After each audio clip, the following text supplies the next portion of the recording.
واش عندي هنا شي خوافات كيخافوا من التحاميل اللي فيهم العشوب سخونة؟ عندي بزاف، والصراحة كيجوني بزاف في الواتساب، وعلى ودكم درت هاد لا فيديو. واش عندي كذلك شي مرضعات ولا شي وحدينات حاملات قربوا ان شاء الله يولدوا الله يفكهم على خير، وباغيين يوجدوا ما بعد الولادة باش يزيدوا في الوزن، حيت راه عارفين حمالة والرضاعة كتساسي. سطري عليها كتساسي. واللي حاملة واللي ولدات واللي رضعات راه تعاود لكم الخبار في لي كوموند.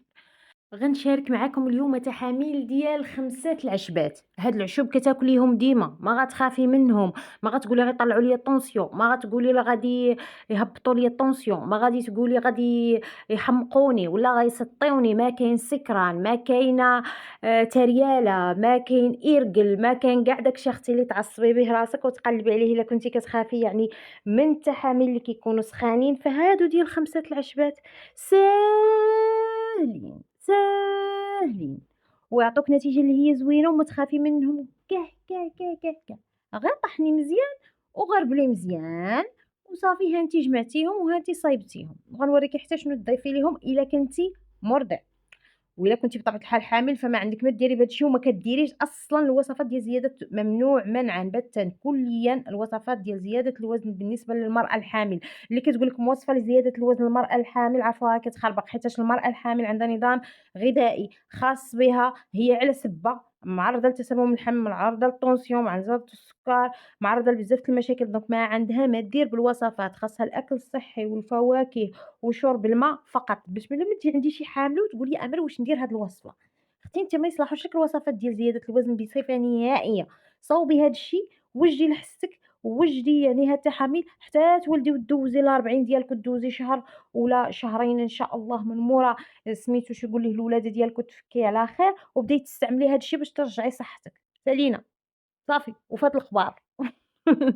نجيو للبنات اللي باغيين يعني يديروا هاد يعني سواء غيوجدوا يعني النفاس ديالهم ولا سواء كيخافوا من الأعشاب ولا من التحامل اللي كيكونوا سخان وباغيين يديروا هاد الوصفة. شوفي غتحتاجي 5 ديال العشبات، 5 ديال الكيسان، 5 ديال العشبات في تركيبة وحدة. 2 عشبات كيسخنوا الدم، عشبة وحدة كتزيد في الوزن، و2 عشبات كيقادوا الهرمونات الأنثوية. صافي، يعني حيت خاصنا ديما في التحاميل 3 ديال الأعشاب، كل عشبة كل نوع ديال الأعشاب كيعالج واحد الصنف ولا كيخدم على واحد الصنف باش تجي التركيبة ديال التحاميل كاملة متكاملة. دونك أختي غادي تجيبي نص كاس ديال الخزامة، نص كاس ديال الزعتر، بركة كيعادل كاس، ياك؟ كاس كبير ديال الحلبة بلدية، كاس ديال النافع، كاس ديال حبة حلاوة. هاد الشي كتجيبيه كتنقيه وكطحنيه وكتغربليه وكتحيدي بطبيعة الحال من العواد وداك الشي كامل اللي كاينين فيه، ويتنقى ويتطحن ويتغربل. متفقين؟ وكنحتفظوا به. كنجيبوا الدروة، وإلا ما لقيتيش الدروة جيبي الشحمة ديال الكلوة ديال المعزي، وتا هي راه صعيب أنك تلقيها، فبالتوصية وصيهم يجمعوا لك غير بشويه بشويه، غير فريتيتات فريتيتات، غير داكشي اللي لقاوه يجيبوه. حتى الا ما لقيتيش يعني الشحمه ديال الكلوه ديال الماعز، عادي يمكن ليك انك ديري شمع النحل. شمع النحل كيبقى هو اخر حاجه ممكن انك ديريها. بالنسبة للدروة البنات إلا كاينة ومتوفرة عندكم كنتو سواء في الداخل ولا كاينين هنايا يعني في الصحراء وبغيتو مثلًا تاخدو يعني الدروة، فحاولوا تقولوا ليه الدروة ديال جمل التنين، يعني ما كيكونش كيرضع وراعي في الصحراء ماشي ديال الحواش. فهمتوا واش بغيت نقول لك؟ راعي يعني كيرعى، ماشي محبوس في الحواش وكيعلفوه. متفقين؟ هادو هما اللي كيصلحوا في التحامل. ما لقيتيش الكلوة د الماعز راها كافية، ما لقيتيش عاد دوزي لشمع النحل. متفقين؟ شمع النحل راه ما حلوش، باش نكونوا واقعيين راه ما حلوش. داك الشمع كيشدوه يعني المهم ما عرفت أنا كيفاش كيديروا ليه، ولكن المهم هذاك الشمع راه صالح يعني للأكل وكل شيء، ممكن ديريه في التحامل. كناخدو هاد دوك المكونات ولا دوك الكيسان اللي عبرنا وغربلنا ودرناهم في شي حاجة، كنشدو الدروة ديالنا. الدروة تقريبا غتجي تشري 50 غرام، 50 غرام كافية. غتقطعيها، غادي تزيدي عليها نص كاس ديال الحلبة، نص كاس ديال الزيت ديال الحلبة، نص كاس صغيور، راك ديتي كديري عا 4 بركة، بركة باش ما تخسريهمش. صافي وغادوبيها تقطعيها مزيان مزيان مزيان مزيان، وتذوبي هذيك الدروة أولا هذيك الشحمة ديال الكلوة أولا هذاك شمع النحل مع ربيع كاس ديال الزيت ديال الحلبة، وعلى نار اللي هي خفيفة. ولا قدرتي ديري حمام مائي لهاد الشي غيكون مزيان، سينو نقصي البوطة وهزي يدِك واحد شوية بجهد اللي ما تسخنش ليك هاديك الإناء اللي كدوّبي فيه داك الشي ويحرقك، المهم ما يسخن لا إناء لا داك الشي، الجهد اللي يدفى داك الشي ويدوب بشوية، منين غادي ندوبوه غنجيبوه غنخلطو به العجينة ديال التحاميل، شوفوا كيفاش خاصها تكون العجينة ديال التحاميل عافاكم الله يرضي عليكم، بالنسبة للعجينة ديال التحاميل البنات راه ما كنفوتوش ليها كنعجنوها بحال غنعجنو الخبز لا.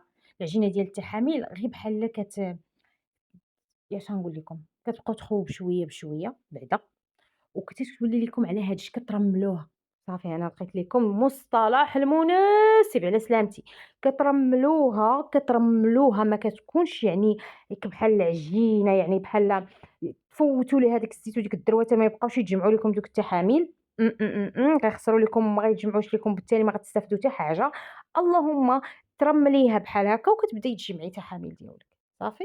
كتبداي تجمعي التحميلة ديالك وخاصها ما تكونش كبيرة بزاف وما تكونش صغيورة بزاف، المهم خاصها ما تفوتش غرام، هذا هو العبار الصحيح، غرام. كل ليلة نستعملوا هاد التحميلة مني تفوت 40 يوم ديال النفاس إلا كنتي مرضع، 40 يوم ديال النفاس وحتى كاع حتى لشهرين كاع ولا 3 شهور غيكون مزيان. ردي البال إلا كنتي كديري الكينة ديال الرضاعة، فرقي ما بينهم وما بين الكينة لمدة ديال 12 ساعة. وصافي، واستعملي تحاميلك لا حسِّك كتكوني موجّهة قبل. بالنسبة للبنات اللي غيسولوني نقول لِك واش نزيدو الفانيت حيت أنا عارفاكم كطلعوا ليا في أي فيديو.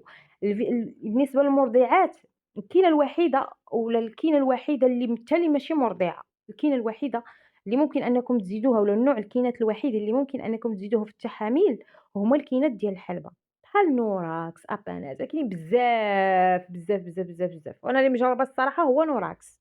وسيدهم، أنا الصراحة بالنسبة ليا أنا بالنسبة ليا أنا، أنتِ اختي يقدر يجي معاك شي حاجة أخرى، أنا حيت أنا كنت كناخدو في الرضاعة، وكنت كنديرو في التحاميل باش ما نكذبش عليكم هادو نيت كنت كنديرو فيهم، ما كنتش كندير الصراحة هادوك ديال الأعشاب. هاد المرة فاش ولدت يعني حتى كمّل ولدي عام عاد درت تحاميل ديال العنبر، حيت أنا عارفة العنبر غيجوعني وغنبغي ناكل وغنبغي شحال من حاجة وخاصني ندير روتين وخاصني ندير شي حاجة كان ولدي غيرضع مني بزاف، دونك ما غاديش نكتسب الوزن بسرعة. فإلا كنتم بغيتو ديروا شي حاجة اللي هي طبيعية ولكن تحاميل سخان وداك الشي، وكنتم بغيتو يعني يعني غير خاصكم تاكلوا معاهم، غير خاصكم واحد الروتين، غير خاصكم واحد الحاجة، فمن الأحسن تخلّوا تيكبروا ولادكم، ولكن هادو راه تقدروا ديروهم يعني على الأقل كترقعي واحد شوية، ماشي كتبقاي مسلوتة مصوصة ماسك رضاعة وماسك هكا وخاصةً اللحسة، زيدوا معاهم اللحسة 3 المعالق في النهار، اللحسة راني ديجا شاركتها معاكم، ديروا غير لحسة المرضع مع أمل وراه غتطلع لِك، راه فيها حتى هي زوينة بزاف، يعني فيها شي بعض المكونات اللي رائعين اللي كيعالجوا النحافة. إلا وجدتي هاد الشي اختي زائد السلو، زائد الرفيسة، زائد الماكلة اللي كتكال في النفاس راه تبارك الله ما شاء الله عاد كتفتح لينا حنا الشهية. وإلا كنتِ اختي أنتِ من الناس اللي كيخافوا من العشوب السخان وداك الشي، فهادو راه هُما دواك، راه ساهلين وكيعطيو نتيجة في مدة شهر، يعني رائعين، رائعين ليك وما غتخافي من العشوب السخان، ما غتخافي لا تسطّي لا تحماقي لا تلوحي حوايجك لا حتى شي حاجة، حتى هاد الشي اللي كيجيوكم هادو هُما الأفكار اللي اللي الأغلبية عندهم على التحاميل هادو اللي كيكونوا يعني بالأعشاب السخان. فغنقول لكم بقاو لي على ألف خير، السلام عليكم، باي باي.